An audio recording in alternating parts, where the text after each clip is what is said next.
जी, आज के दिन माता लक्ष्मी के दर्शन और पूजा करना बहुत शुभ माना जाता है।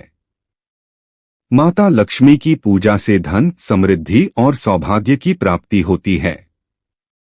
पूजा के लिए कुछ महत्वपूर्ण बातें। 1. सफाई। सबसे पहले घर और पूजा स्थल की अच्छी तरह सफाई करें। माता लक्ष्मी को स्वच्छता बहुत प्रिय है।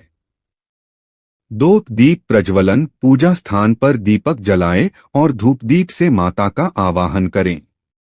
3. पूजन सामग्री, पुष्प, धूप, कपूर, फल, मिठाई, चावल, चंदन आदि माता लक्ष्मी को अर्पित करें। 4. लक्ष्मी मंत्र, महालक्ष्म्यै नमः मंत्र का जाप करें। 5. प्रसाद चढ़ाना। माता को मिठाई और फल का प्रसाद चढ़ाएं और अंत में आरती करें।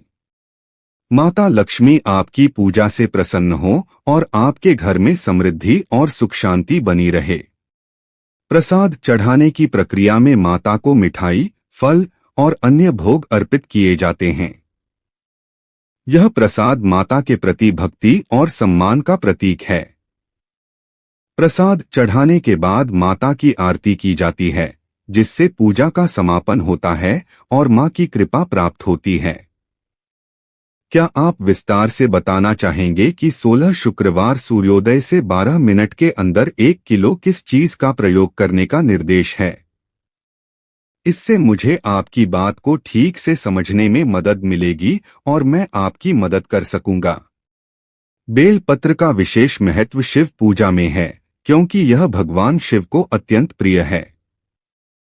कहते हैं कि अगर बेल पत्र को सूर्योदय के 12 मिनट के भीतर महादेव को चढ़ाया जाए तो इसका प्रभाव अधिक शक्तिशाली और फलदायक होता है। ऐसा माना जाता है कि इस समय चढ़ाया गया बेल पत्र महादेव को प्रसन्न करता है और भक्तों को उनकी कृपा जल्दी प्राप्त होती है। बेल पत्र चढ़ाते समय ध्यान रखें कि यह साफ हो और इसके 3 पत्ते संपूर्ण और अटूट हों, क्योंकि यह शिवजी के त्रिशूल, त्रिनेत्र और त्रिदेव का प्रतीक है। बेल पत्र पर चंदन से लिखकर चढ़ाने से और भी शुभ माना जाता है। शिव भजन के शब्दों में एक गहरी प्रेरणा होती है, जो हमारे भीतर आत्मबल और साहस जगाता है। जब हम हार नहीं होगी जैसे भजनों को सुनते हैं तो शिव की कृपा से हमें ये विश्वास मिलता है कि किसी भी कठिन परिस्थिति में हम हार नहीं मानेंगे। ये भजन हमें याद दिलाते हैं कि हमारे अंदर अनंत शक्ति है, जिसे भगवान शिव के प्रति श्रद्धा और भक्ति से जागृत किया जा सकता है। भजनों में गाए गए शब्द हमारे हृदय में आत्मविश्वास का संचार करते हैं और हमें निराशा से बाहर निकलने की शक्ति देते हैं। शिव की महिमा के माध्यम से हम अपने जीवन की कठिनाइयों का सामना दृढ़ता से करने की प्रेरणा प्राप्त करते हैं। शिव भजन के शब्दों में एक गहरी प्रेरणा होती है, जो हमारे भीतर आत्मबल और साहस जगाता है।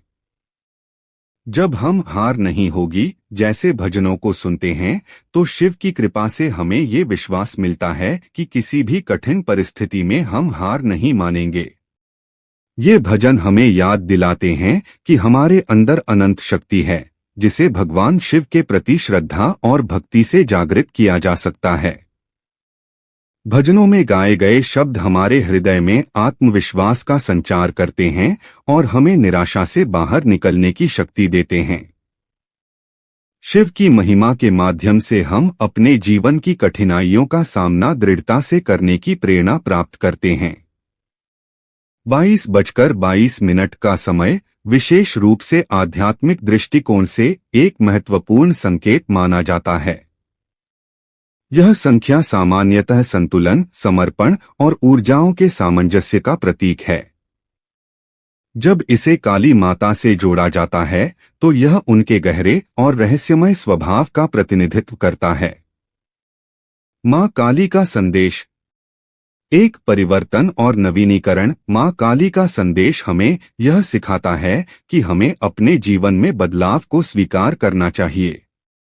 वह हमें बताती हैं कि पुरानी चीजों को छोड़ने से नए अवसर पैदा होते हैं।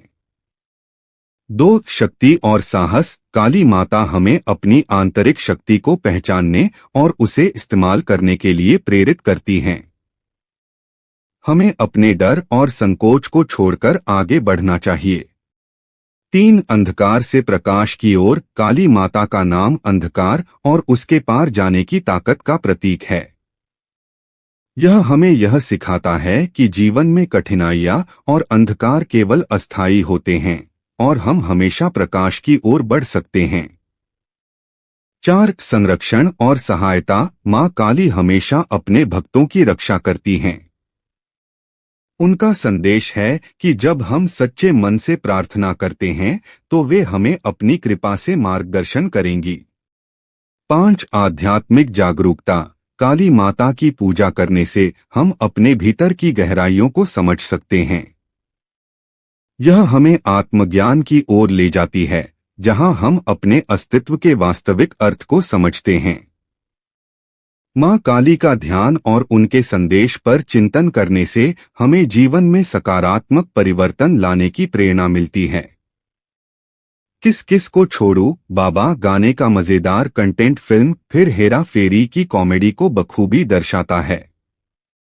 गाने में अजय देवगन का किरदार अपने दोस्त से यह पूछता है कि उसे अपनी जिंदगी में किस किस को छोड़ना चाहिए और इस दौरान कई हास्य स्थितियां उत्पन्न होती हैं।